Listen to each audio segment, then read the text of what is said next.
we are going to make a 2-layer chocolate espresso cake with strawberries and whipped cream. Now, for a lot of folks, as soon as you get to a single layer of cake, something seems very intimidating. But I assure you, this whole process is incredibly easy.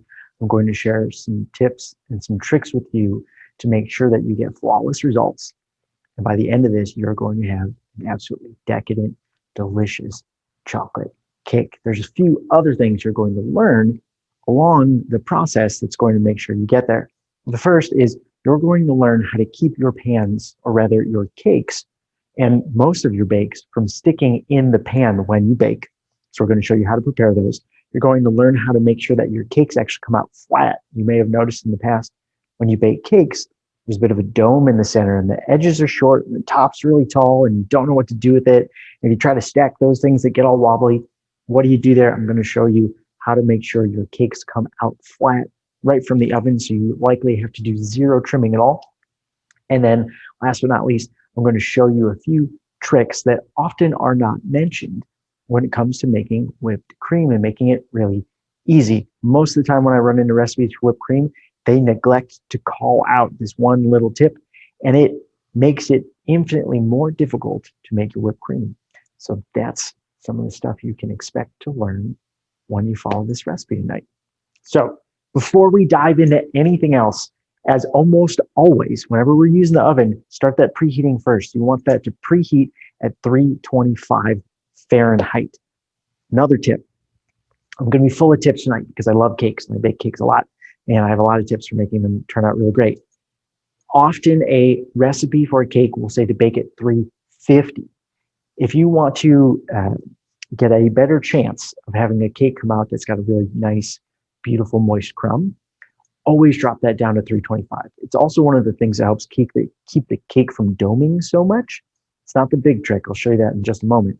But dropping your temperature down from 350 to 325 will help make sure that your cake does not overbake and that it doesn't dry out too much. It also, 350 is around this magical temperature range of where caramelization kind of starts to happen and more browning starts to happen. And that's not typically something we want in a cake. We want it to bake, but we don't want it to get too brown. So if we drop it down to 325, we avoid that magic browning, Maillard reaction, darkness happening in our baked goods sometimes that you run into with 350. So step number one, set your oven to 325 Fahrenheit. Next, we're diving right into more tips and tricks right away. And my number one trick for making sure your cakes come out flat or as close to flat as possible right from the pan, because we do see that dome all the time, is something called cake bands. Now, I've got some here. You can buy them on Amazon if you really want. They're not that expensive. I took some old towels and I just cut strips and then I stitched them together in the middle. You can also use aluminum foil. Just take a long strip of aluminum foil, kind of roll it up into just a long strip. And then what we do is, if you've got fabric like I do, we throw them in a bowl when we start prepping our ingredients. And you can use just cool water. I like to use cool water from the sink and then throw it into the fridge so it gets extra cool. We let these soak in the cool water while we're getting everything else prepped. And then right before we throw our cakes into the oven, we actually wrap it around the outside right here. So we just take our cake bands. They're going to be a little wet, so you kind of like squeegee some of the water out. And you literally, you don't angle it like this, you lose all your batter. But you wrap it around the outside of your pan and just wrap it around as many times as it fits. And what this does is it keeps the outside of our pan from heating up faster than the center. So what happens, and the reason your cakes dome, is because the outside has so much more surface area. It's in direct contact with the heat of the oven. And so the edge of your cake cooks faster than the center. What that means is your edge has not had as much time to rise and actually sets in its shape. It bakes and hardens. And then no amount of chemical leavener or egg whites will get that to rise any further because it's already hardened on the outside. Now the center of your cake doesn't get as much heat so quickly. That's why the center, which has more time to rise without being set in its place because the outside hasn't hardened, gets that higher doming going on. The way we solve it is we slow down the heat absorption on the outside. If you're using aluminum foil, simply wrap it around the edge. It doesn't need to look pretty. With aluminum foil, you might get a couple uses out of it before your foil just starts to disintegrate because of heat. With these things, I've used these for several years now. And you don't have to get expensive with it. It's literally an old kitchen towel. I didn't like use it anymore. I think even on Amazon, it's like $10 to $14.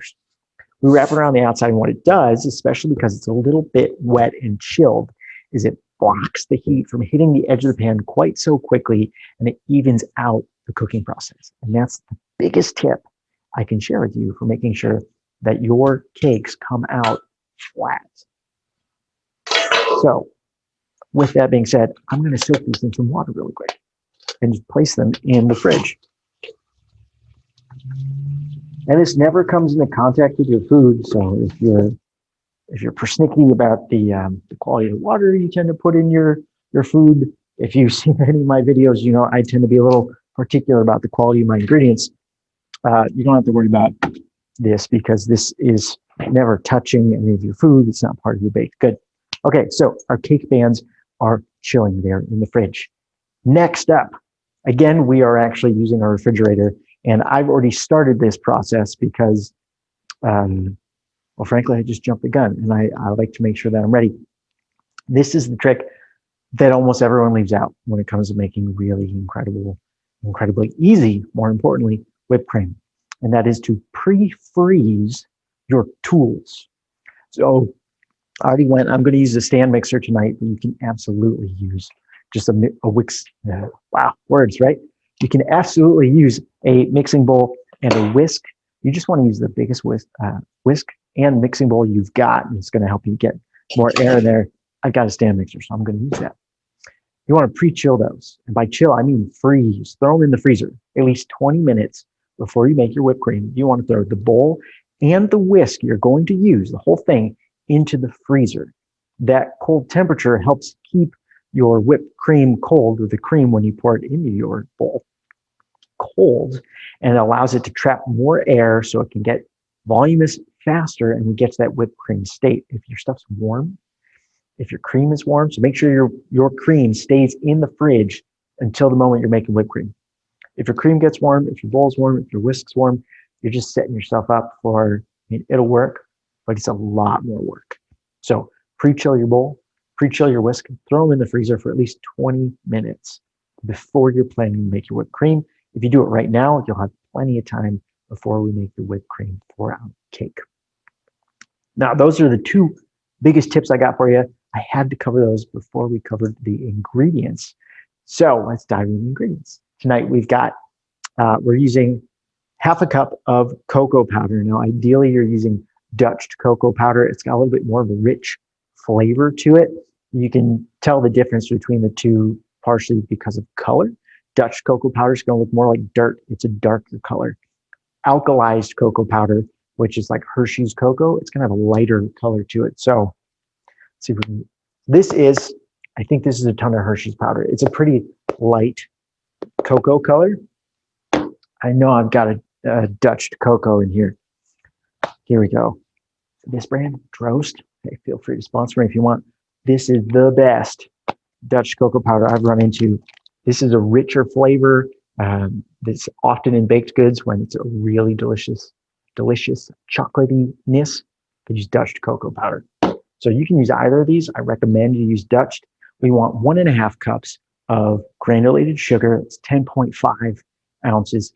2 teaspoons of kosher salt, or 1 teaspoon of a fine sea salt. Now, the reason that is so different between those two, it's doubled for one, is just volume. Kosher salt has a much larger crystalline structure than a fine sea salt. And so we're just trying to get to kind of an equilibrium state there. One thing to absolutely avoid, do not use table salt. Table salt's just not very good for you in general. You don't really need the iodine. It's twice as salty for the same volume as any other salt. And so that will throw off your baked goods. If you are using table salt in a recipe and it tastes really salty at the end, especially when you're baking, it's often because the recipe was not developed with table salt in mind, and it's not you. The person who shared the recipe didn't call this out and help you out. So I'm calling this out specifically. Ditch your table salt, upgrade your salt, buy stuff that tastes better anyway. Fleur-de-sel, celery, flake salts, smoked salts, basically anything other than table salt. So you want 2 teaspoons of a kosher salt or 1 teaspoon of a fine sea salt, 1 3/4 cup all-purpose flour, that's 9 1/4 ounces, 1 teaspoon of baking soda, not baking powder, baking soda, 2 teaspoons of vanilla extract, 1/2 cup of a neutral oil. Now, when I do this, I prefer to use avocado oil. I know that the ingredients in there tend to be better. I know that avocado oil is good for me, and most vegetable oils actually cause a lot of damage to your gut. So canola oils, vegetable oils in general, you don't really want them. You could potentially get by with an organic canola oil. Technically, should be fine. But for the most, like, you don't want to use sunflower oil, you don't want to use safflower oil in terms of health. The recipe will work, but it just causes damage to your gut. So use the avocado oil. It costs a little bit more, but your health is worth it. If you don't have a neutral tasting oil, or I just terrified you about all the other oils damaging your gut, you can use olive oil. Olive oil totally works. Just know that there will be a little bit of an olive oil flavor that comes out in the cake. It'll be pretty subtle. I'm using olive oil tonight, just to kind of prove a point. And there are definitely cakes whose design is around using olive oil instead of a neutral flavored oil, and it can be kind of delightful to have. So we're pretty flexible on the oils in terms of options. Just know what your options are available to you. Avocado is number 1 in here. I would then probably jump to olive oil, and if I didn't have either of those, I would use an organic canola oil. After that, we want to use 1 1/2 cups of a strongly brewed coffee. Now, the thing I found that works best for this is actually to use the same volume of water, so 1 1/2 cups, and add 1 1/2 tablespoons of an espresso powder. One of the reasons for this is it's just a lot less work because I'm picky about my coffee, and so instead of brewing up a really nice cup of pour over, I just use an espresso powder. And this is a super common ingredient in really good chocolate baked goods. Coffee and chocolate go together really well. So espresso powder, 1 1/2 tablespoons. We're going to add that to 1 1/2 cups of boiling hot water later and add that to the rest of our mix. After our espresso powder, we then have 2 eggs at room temperature. Just take those out, crack them in the bowl, set them aside so they come up to temp a little bit faster. If you haven't already, we're going to lightly whisk those before we mix it in with everything else. And don't worry, I know I've been saying a lot of things on each of these ingredients. So once I'm done listing them, I'm going to run through them again really fast. So you just got it all right there. Those are the ingredients for the cake. For the whipped cream, it's really simple. 1 cup heavy whipping cream, chilled, like I mentioned before. Make sure that is in the fridge. Avoid the ultra pasteurized, that won't whip up as well, and the flavors are going to be pretty dull. Do not get low fat. Low fat won't work. You want the fat, and it's going to taste like garbage. Full fat, the highest quality you can get. You're going to thank yourself later because it's going to taste so much better. So 1 cup heavy cream, about 1 1/2 teaspoons of sugar, and this is another fun little caveat. You're going through this whole process. What if you just use the last of your sugar, 1 1/2 cups to make the cake, and you have to make the whipped cream now and there's no sugar left in the house? Well, if you've got honey or syrup sitting around, you can actually use that too. Just do a 1-to-1 substitution. Instead of 1 1/2 teaspoons of sugar, do 1 1/2 teaspoons of honey or maple syrup, and you might actually find you really prefer that flavor. 1 teaspoon of vanilla extract is also going to be added to that when we whip up our whipped cream. So let me run through those again really quick for you without all the extra starts. You need 1/2 cup or 2 ounces of cocoa powder, preferably Dutch, 1 1/2 cups, 10.5 ounces of sugar, 2 teaspoons of a kosher salt or 1 teaspoon of a fine sea salt, 1 3/4 cup or 9 1/4 ounces of all-purpose flour, 1 teaspoon baking soda, 2 teaspoons of vanilla extract, 1/2 cup of neutral oil, avocado oil preferred, then olive oil, then organic canola, then all the other vegetable oils. 1 1/2 cups of hot water mixed with 1 1/2 tablespoons of espresso powder or 1 1/2 cups of coffee. It should be hot. fresh. You then want 2 eggs, room temp. Those are the cake ingredients. The whipped cream, we've got 1 cup heavy whipping cream, chilled, 1.5 teaspoons sugar, and 1 teaspoon vanilla extract. All right, those are all of our ingredients. Now we're going to dive into the prep. And before we measure out or mix up any of our ingredients, what we're actually going to do first is prep our pan. The one thing I've seen consistently with really great bakers is they line the bottom of their pans with parchment paper. Usually what happens is you actually do butter, parchment paper, butter, light sprinkled flour. Nothing sticks when you do that. Then the next challenge is, how the hell do you get this rectangular piece of parchment paper to fit into this circle? Often what folks will do is they'll put the pan on top, they'll grab a pencil, they'll draw a line around, and then painstakingly cut circles. I hate cutting circles. It's like the worst shape in the world to cut. So instead, what we do is we fold this over a few times. It doesn't need to be all that perfect. Fold it in half again. And then once we do those first 2 folds, we start folding to the corners. We're starting to make little triangles. Fold it again. And the more triangles you fold here, the smoother your circle is going to be. And then this is pretty good. If you want, you could do it one more time and just be really persnickety. Why not? Let's show off a little bit. So what you do is you take your pan upside down. You take the tip of your triangle and you roughly place it in the center. Then you use the edge of the pan as your guide. You want it to be really circular. You can come back and just gently trim a little bit more off of there. Flip it over.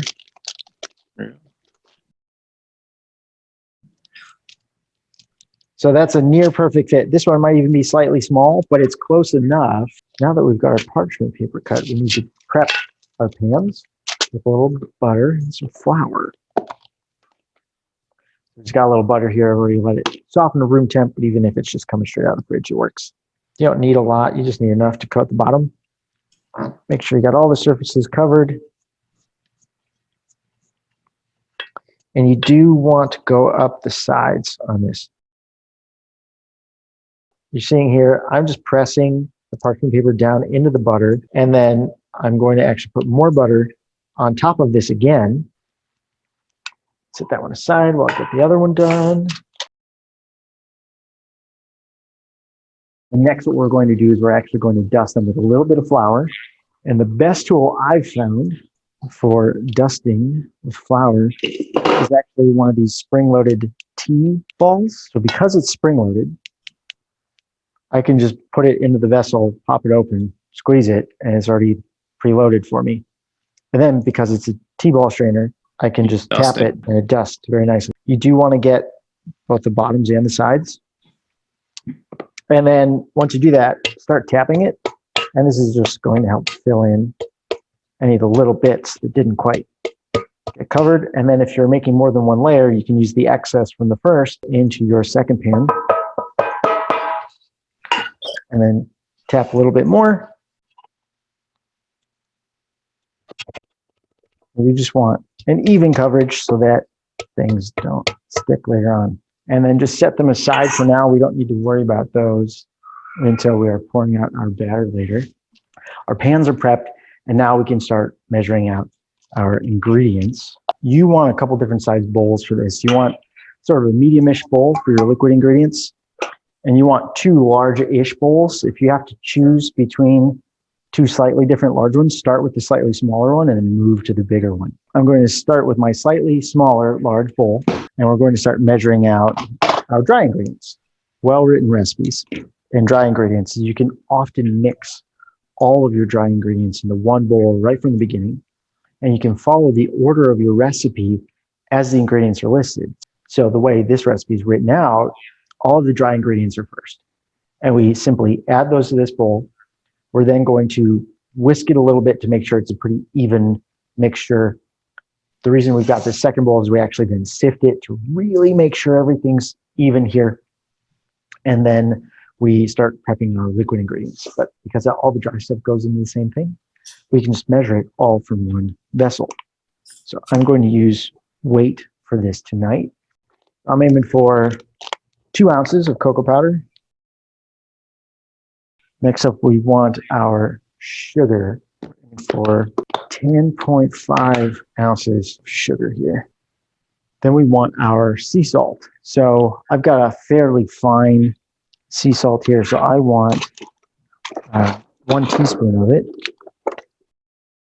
Then we are going to do 9 1/4 ounces of all-purpose flour. That is about 1 3/4 cup. So that's our flour. Now we want 1 teaspoon of baking soda. This is our last dry ingredient. We want 1 teaspoon baking soda, not baking powder. I'm going to do a really light whisking to get sort of an initial homogeneous mix. And you'll notice there's actually a good amount of clumps from our cocoa powder here. You can break that up a little bit with your whisk.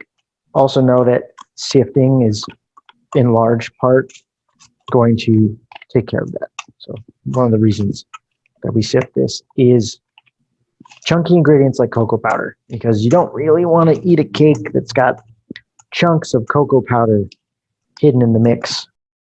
We're also trying to make sure our salt is evenly distributed so we don't have any pockets of salt that throw us off, and our baking soda is evenly distributed so we don't have half of a cake rising in one spot, not in another. So the reason we are moving from a large bowl to a larger bowl is because of the sifting. So you can get these fine mesh strainers basically anywhere. Again, it's definitely on Amazon. Yeah. And we're just going to do a little bit at a time. Now, for me, I have some fairly large crystal sugar that I'm using. So some of it's not actually going to go through the sifter. We'll just re-whisk in a moment. A lot of recipes still mention sifting your flour. That used to be a thing. It's not. It was just because of how flour used to be packed and processed and stored that sometimes you would want to sift it to help you get to it accomplished 2 things. It gave you a more consistent volumetric measure, because once it was sifted, it had a fairly consistent size and weight to it for any given scoop. And the other thing was it kept your flour from being super dense and having a baked good that then had really weird dense flour in it. So any chunks that aren't coming through, just go back and hit them with your hand. And what I do is I make sure I get basically all the cocoa powder chunks. And because, as I mentioned before, my sugar is a little bit on the larger side, that's fine. That sugar is going to fall apart just fine when we add our liquid. So just brush the big chunks through with your hands if it's not coming through with regular sifting. And if you had a bigger bowl and if you had a bigger sifter, you could do this all in one batch. Last bit, and then we're just going to re-whisk this really quick because partially because that sugar separated a little bit, but just to make sure everything's really even. A lot of our cocoa powder didn't really break up until the end because we had those chunks.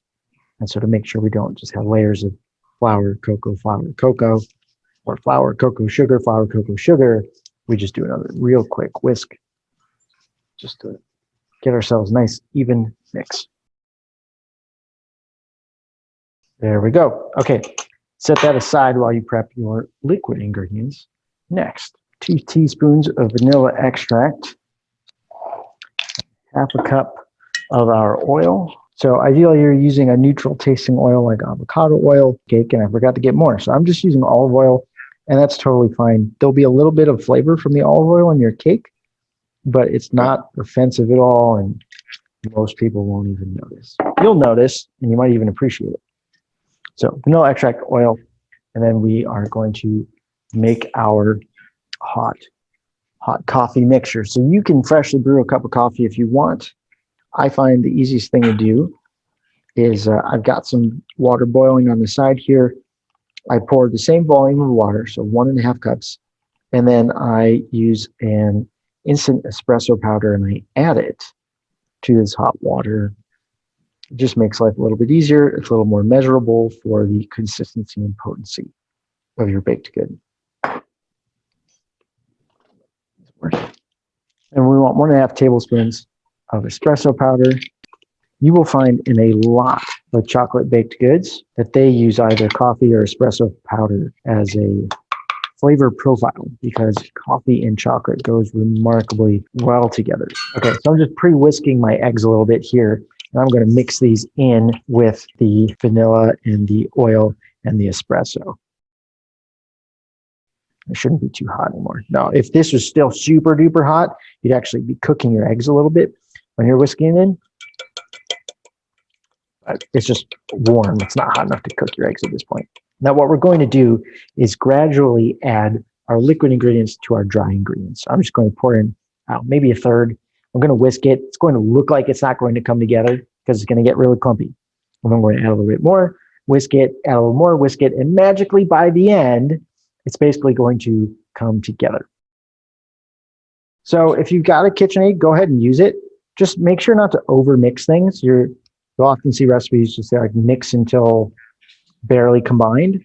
Well, that's because you're trying to avoid over mixing and creating gluten development, which happens as soon as you've got wet ingredients going on, because the wetness allows the gluten strands, the proteins, to combine with each other. Sort of like when it's in a dry environment, they're stuck. They can't really move. But as soon as it gets wet, they kind of like stretch out a little bit and they run into each other and they connect. And so the more you move them around, the more they pass by each other and connect, which is one reason why you don't want to overmix. You give more opportunities for more gluten strands to interact with each other and connect.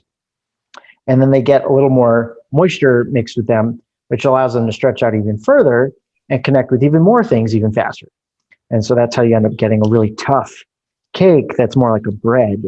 It's because you've overmixed your dry ingredients. Now, if you don't have anything with gluten in it, it's technically not a problem. So like I've got a peanut butter cookie recipe. There's no flour in there.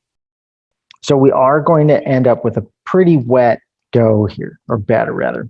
If you've got a bigger bowl, this is easier because you don't have to worry about things spilling over the sides.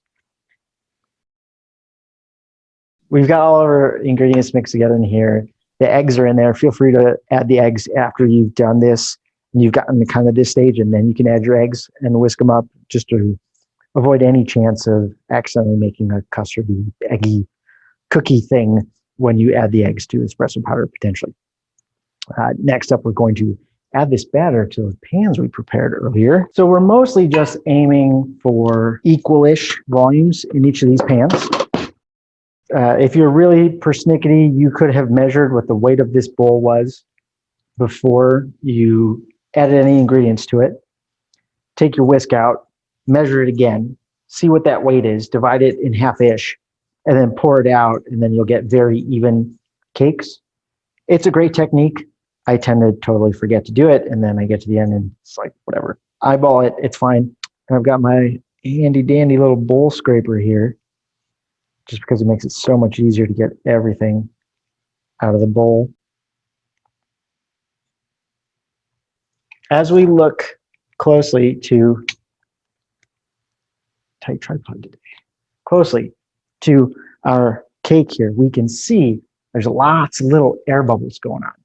Now, we want to get rid of those air bubbles as much as possible because, at least in this cake, we don't need those air bubbles to rise. So we don't need these air bubbles. It's just going to create a cake that's kind of inconsistent in its texture. So what we do is actually pick up our pan about 3 inches and you drop it. And you do that a couple times. And you can see all the air bubbles rise to the surface and pop. And it's very entertaining. You don't need to do it that many times. I just like doing it. So you could probably even tell from here the difference in these two cakes. This one's been dropped a few times. This one hasn't been dropped at all. And there's a stark contrast in the volume of bubbles. Is we are going to wrap these in some cake bands. And these cake bands keep our cakes from developing a huge dome in the center and being really shallow at the edges. It means we have more cake to work with when we are decorating it later. And it means that there's less work to do later, because often what you'll have is someone will bake a cake and it'll be beautiful and there'll be this big dome in the center and they have to cut it to try to make it really even. And then they use those cake scraps to either just snack on them, which is delightful, or sometimes they throw them away, which is sad, or they'll bake them up a little bit more, or even just leave them as is, and they'll crunch them up into balls and make cake balls, or they will crumble them up and use it as a topping on top of the frosting later, and it would be topped with cake crumbs. But instead, what I like to do is I use cake bands. And so these are just some old towels, as I mentioned earlier in the call. These are just old towels that I cut some strips and I soak them in some cool water, throw them in the fridge right before I'm going to bake, and they get a little wet. So just bring them out a little bit. So what we do is we just wrap this around the pan, and it creates an insulator around the edge of our pan. So the reason you typically see doming on a cake and the sides are shallow and the center's high is that the sides set before the center. The edge of the pan gets more heat than the center does. When it goes into the oven, there's more surface area exposed directly to hot air. What that does is it bakes the outer edge faster and it sets that shape. Now that shape is strong enough that it doesn't matter how much chemical leavener we have in our cake, it will never get taller because it's set into that shape. The center of our cakes, though, have not been set because they are not exposed to nearly as much heat. So they have more time to develop their rise. What happens when we use cake bands is we interrupt that super fast heating on the edges of our cake and slow down the edges to be baking at roughly the same rate at the rest of our cake. So we don't really get a dome at all. Often you don't have to do any trimming. They come out almost perfectly flat right from the get-go, and it makes life a lot easier. You also, if you're just using fabric like this, you can reuse these cake bands like hundreds of times. I've used these for years. If you don't have a cake band, you can buy them on Amazon. They're really cheap. Or you can use an old towel, or you can use some aluminum foil. I just kind of make like a snake of aluminum foil and wrap it around the outer edge of your pan. Just know that the aluminum foil will fall apart after 2 or 3 uses, and you'll just have to make another one. That's it. There's something a lot of folks do that they don't think about, but can also kind of screw up their bake. You've got multiple racks in your oven. Your oven's looking kind of full. You decide, oh, you know what? I'll put one cake on the bottom and one cake on top. Well, that's actually going to screw things up because the top of your oven has a different temperature profile than the middle or the bottom. And you will hear hissing when you put the cake bands on there. Totally fine. It's just the water hitting the hot trays.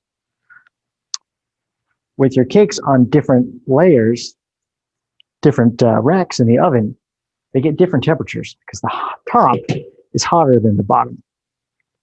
And so you get inconsistent bake times. You'll have 2 cakes that are identical, but you baked them differently, so they come out differently. Now, the oven is set at 325. We are going to bake these for 35 minutes at 325. A lot of cake recipes suggest baking at 350. And if you actually drop that temp to 325 instead of 350, you'll often find you end up with a better cake. It'll take a little bit longer to bake, but there's less chance of your cake over baking and becoming dry. And also, it's another thing that hedges your doming bets. It gives the outside just a little bit more time to rise before it really sets. And so that's another element that helps keep your cakes coming out really flat. So I've got my 35-minute timer going here. And in amazing cooking class fashion, I actually have a pre-made set of cakes here so that we don't just sit here for 35 minutes shooting the shit. So I'm going to then show you how we make our whipped cream and how we decorate this cake. Now, whipped cream, super easy to make. It's stupid easy if you've pre-chilled things. If you have taken your bowl and your whisk, whichever one you're going to use, you can do it by hand or you can use a stand mixer, and you've thrown them in the freezer for at least 20 minutes, and you've had your cream in the fridge right until the moment you're going to use it, life's pretty easy. You can just use a big bowl. The bigger the bowl, the better. Because with a big bowl, you can really whack your whisk around and get just a shit ton of air into your whipped cream. And that's really the goal that we're going for. You don't want to stir it.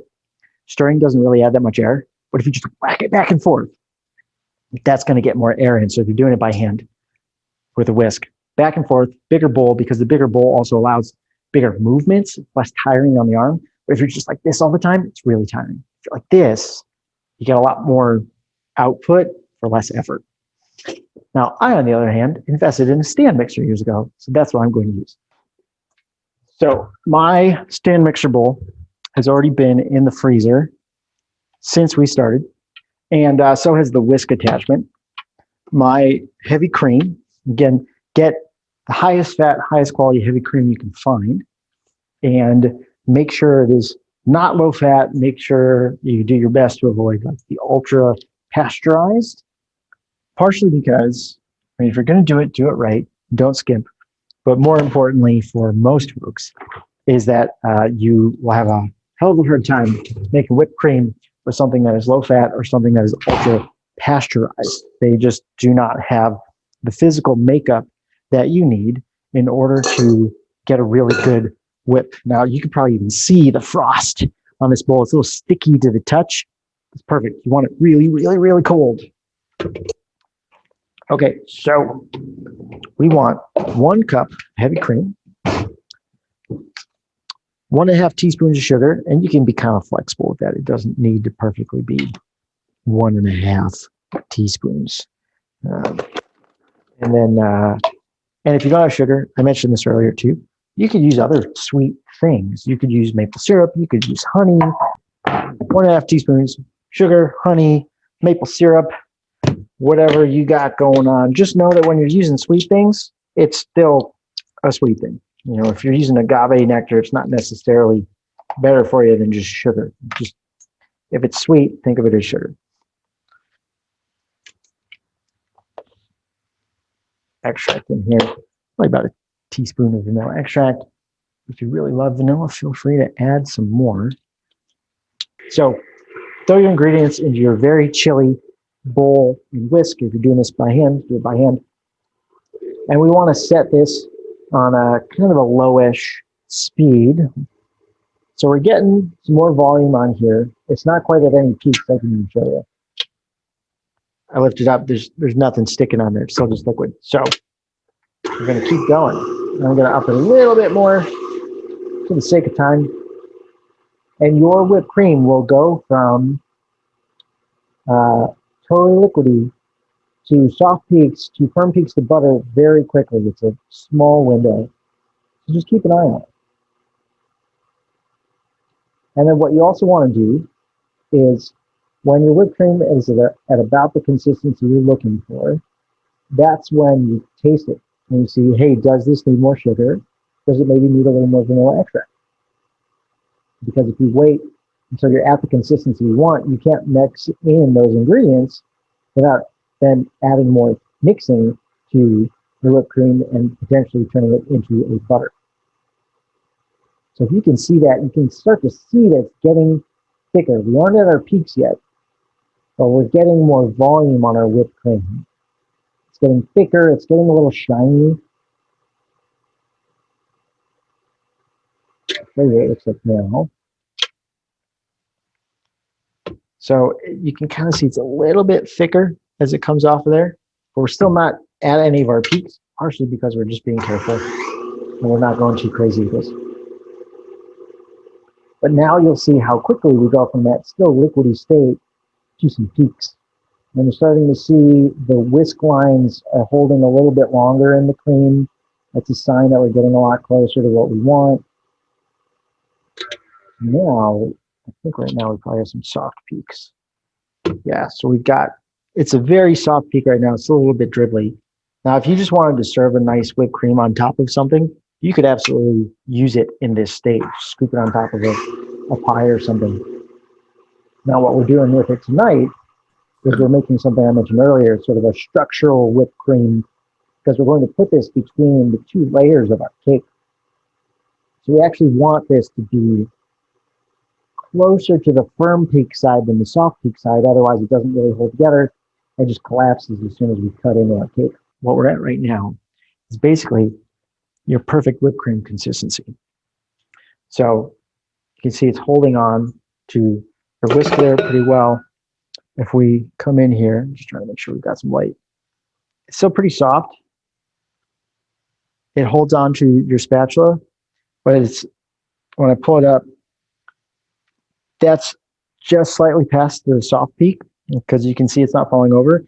It's not necessarily a stiff peak either, so you can stop right here and have a really delightful whipped cream. I'm going to take it slightly further simply because we are using this for layering our cake. Now, before I go any further, as I mentioned before, this is when we taste the flavor of our cake, or rather, we'll taste our cake, but we're going to taste the whipped cream first.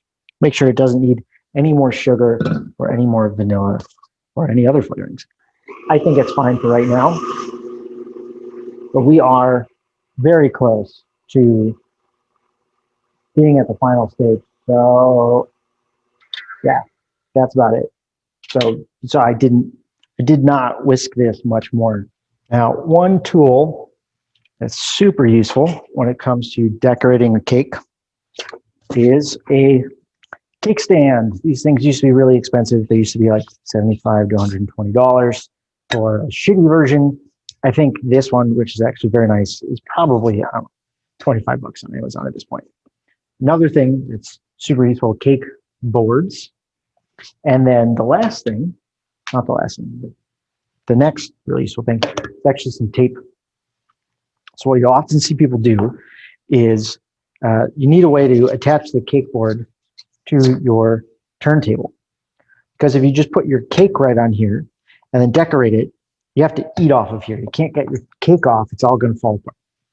So you put something down, but they'll have your turntable, and then they need this cake board to stick somehow.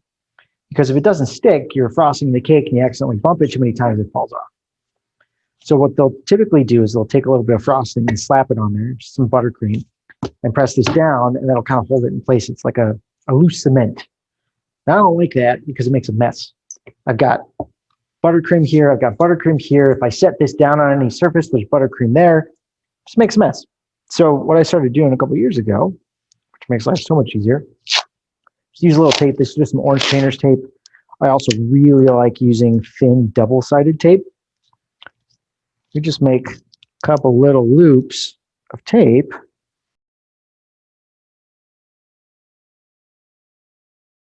Now, in this case, because this surface isn't touching anything else later, we can add just a little bit of whatever frosting you're using, and that works as a light cement to keep your cake in place. Now, I baked up 2 layers earlier this week to make sure I was ready in time. And I wrapped them tightly in saran wrap, and then after they cooled completely, I threw them in the freezer for a little bit. Just extends the life of your cake. So you can very gently, using lots of support underneath your cake with your fingers, because if you just move it a little bit, the whole thing can break. Transition it there. You let your cake cool on a cooling rack in the pan. Once it's cooled to room temperature, then you flip it out of there. Best way I've found to flip it is what I call the potter's method. I'll kind of demo that real quick. So I use my cooling racks, and imagine the pan is still underneath this cake. I place one cooling rack on top, hand right there, and then I hold the bottom of the pan and I flip it over. I can then remove the pan, and the cake is sitting right there, and it can cool any further it needs to. The parchment paper will be right on top of that point. You can peel it off. I sometimes really like the side that was exposed to baking to not have little lines on it. So I'll often flip it back. So I flip it, pull the pan off, then I take another cooling rack, I place it on the bottom and flip it back so that if I want to, I could have a very presentable, shiny top like you see on this one. But you wait until the cake is cooled to room temperature, and then you do that. So I'm going to try to portion, I'm aiming for about half of my whipped cream to go in the center here.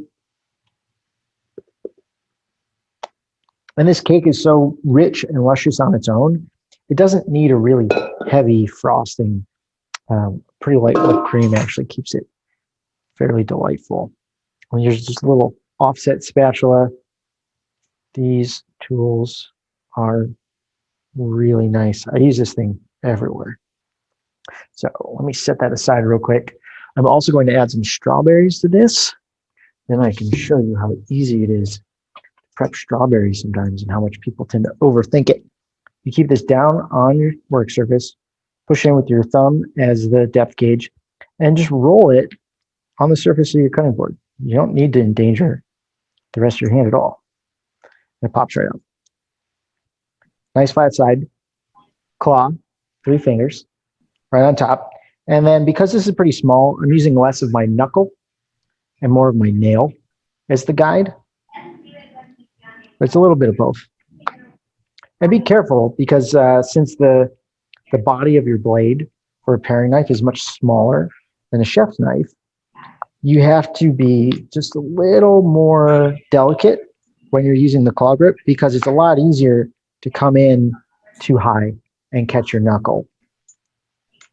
Just because it's got smaller space for you to rest your fingers against. So those are our strawberries. Okay, yep, these look pretty damn good.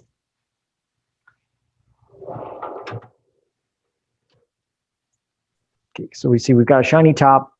You can see it's pretty level.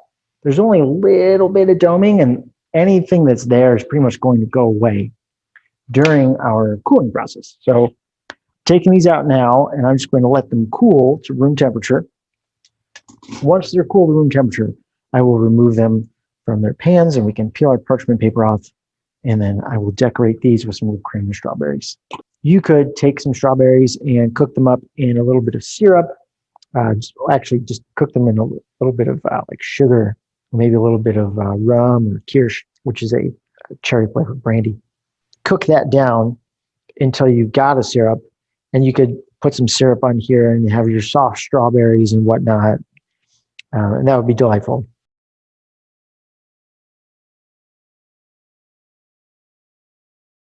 The easy as hell steps to make our cakes pretty flat.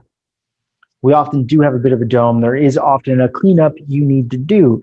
That cleanup can be trimming the top so it's flat. Sometimes you want more layers, then you want them to be really thin. That's another reason why you might slice into your cake to make thin layers. But one of the things you typically do to help make sure the top of your cake is very, very flat, even after we've used the cake bands, even after we've baked at a lower temperature, what you do is you flip the cake over because the bottom of the pan was indeed remarkably flat. So we use that to our advantage, and then we just kind of hide it with whipped cream or frosting. Now, the first layer we put like this, shiny side up. This was the side that was exposed to hot air. This second layer, we're going to go like this.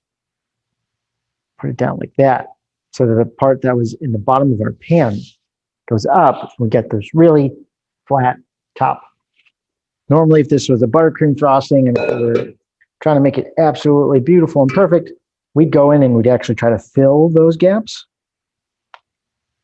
But that's not the point of tonight. The point of tonight is an easy, delicious cake. We can get pretentious another time. And then we just spread that out.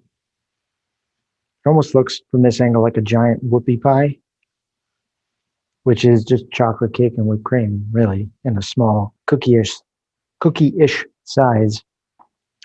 So you can kind of see we've got gaps. That's totally fine. That's life.